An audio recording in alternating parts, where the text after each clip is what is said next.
It was one of those deceptively ordinary August mornings in Studio 1A, the kind where the coffee is still too hot, the teleprompter is behaving, and the plaza outside Rockefeller Center is already filling with tourists holding handmade signs. Savannah Guthrie settled into her seat in a black fitted top with a delicate crisscross neckline, white pants that caught the soft studio lights just so, and the usual quiet glint of gold jewelry. Everything about the look was polished, professional, and perfectly Savannah. And then the camera found the back of her head. Her hair was gathered into a simple, low ponytail. Face-framing layers soften the front in that effortless way that makes people believe morning television anchors wake up looking camera-ready. But at the nape of her neck sat the detail that would travel faster than the segment itself. A bow. Not a tiny, apologetic ribbon. Not a stiff, formal satin thing from a wedding catalog. A soft, slightly rumpled, perfectly imperfect bow, the kind that looked like it had been tied with intention and a little bit of playfulness. It was the hair accessory that had been quietly taking over fashion weeks, street-style feeds, and home decor mood boards all year, and here it was, on live national television, worn by one of the most watched women in morning news. Viewers noticed immediately. Comments began flooding social media before the first commercial break. The bow. Savannah with the bow. Is this the year of the bow? I need that exact scrunchie. Within hours, the look had been screenshotted, dissected, and declared the latest proof that Savannah Guthrie still had the power to make something feel both accessible and aspirational at the same time. This was not an accident of styling. The bow, or more precisely, the elevated scrunchie with ribbon hybrid that creates the bow effect, had been building momentum for months.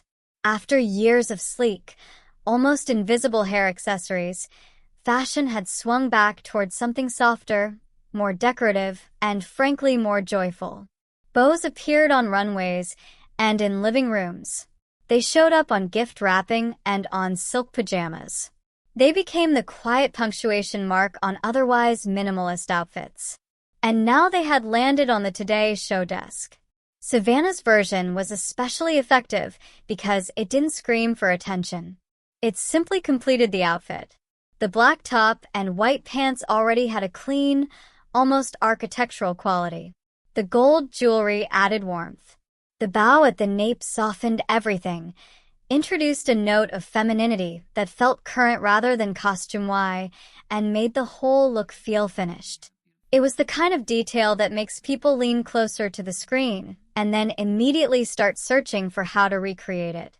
The practical answer, as beauty editors quickly pointed out, was a scrunchie with a length of ribbon already attached or easily tied around it. A pure ribbon tends to slip. A regular elastic lacks the visual interest. The hybrid solution gives grip and stretch while delivering the soft, romantic silhouette that has defined the year's biggest hair trend. Savannah's version looked lived in rather than overly precious, which is exactly why it worked on live television. It felt like something a real person might actually wear while reading the news, not something that required a stylist hovering off-camera with pins and hairspray. To understand why the moment resonated so strongly, it helps to look at Savannah's long relationship with hair on television. She has never been one of those anchors who changes her look every 3 months for the sake of novelty. Her evolution has been slower, more considered.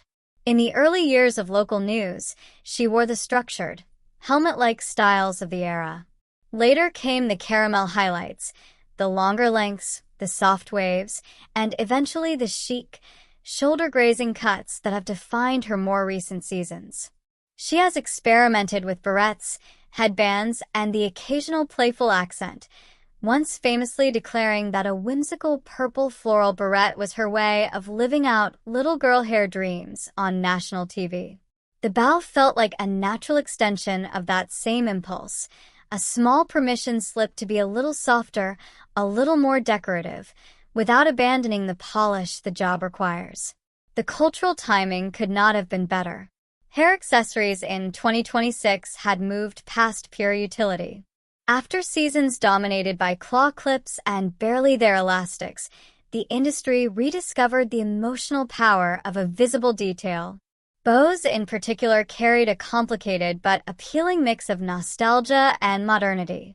They referenced everything from ballet class to 1950s glamour to the oversized statement bows of recent runways, yet the best versions felt light and contemporary.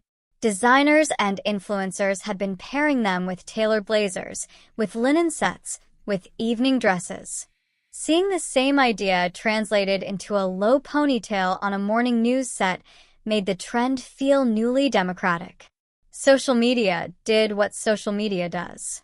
Clips of Savannah turning her head circulated with captions ranging from pure admiration to detailed product hunting. Some viewers focused on the face-framing layers. Others zeroed in on the exact placement of the bow, at the nape.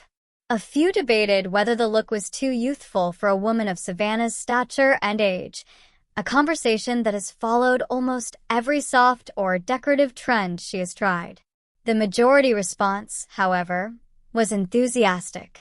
People wanted the feeling the bow created, polished but not severe, intentional but not overdone. Beauty writers wasted no time turning the moment into practical advice. The most repeated tip was simple: start with a good scrunchie that has some volume and texture, then add a length of ribbon or choose one that already incorporates a bow. Secure the ponytail first so the base is solid, then arrange the bow so it sits slightly off-center or directly at the nape depending on preference. Soft face-framing pieces keep the style from looking too severe. A light mist of texture spray or a bit of serum on the ends prevents the whole thing from looking overly shiny or rigid under studio lights. The goal is the same one Savannah achieved, a look that appears deliberate without appearing labored. The bow also arrived at a moment when many women were reevaluating the relationship between professionalism and personal style. For years, the dominant advice for women in visible careers leaned toward restraint. Neutral colors, controlled hair, minimal jewelry. The pendulum had begun to swing the other way. Small expressions of personality, whether a distinctive earring, a colored manicure, or a soft hair accessory, were no longer automatically read as unprofessional. Savannah's choice felt like quiet confirmation of that shift. She did not abandon the codes of morning television. She simply added one more layer of intention. There is also something quietly powerful about watching a woman in her 50s claim a trend that some still associate with youth. The online comments that questioned the age appropriateness of bows were predictable, yet they also revealed how limited certain ideas about women's style remain. Savannah has never seemed especially interested in those limitations. Her public persona has long mixed confidence with warmth, seriousness with humor. The bow fit that same balance. It was decorative without being frivolous, soft without being weak. Behind the scenes, the Today Show hair and makeup teams have always operated with the understanding that live television leaves little room for error. A style has to hold through hours of segments, camera moves, and the inevitable mid-show adjustments. The fact that Savannah's bow stayed perfectly in place while still looking relaxed suggests careful, but not rigid styling. It also suggests confidence. She wore the trend the way the best style moments are worn, as if it belonged there all along. The larger cultural conversation around hair accessories in 2026 has been surprisingly rich. After the dominance of clean girl aesthetics and the subsequent backlash against anything that felt overly performed, the return of bows, scarves, and statement elastics offered a middle path. These pieces allow for expression without requiring a full aesthetic overhaul. A woman can keep her regular haircut, her regular color, her regular routine, and still introduce a new note of interest. Savannah's ponytail demonstrated exactly that possibility. Nothing about her hair itself had dramatically changed. The accessory did the work. Retailers and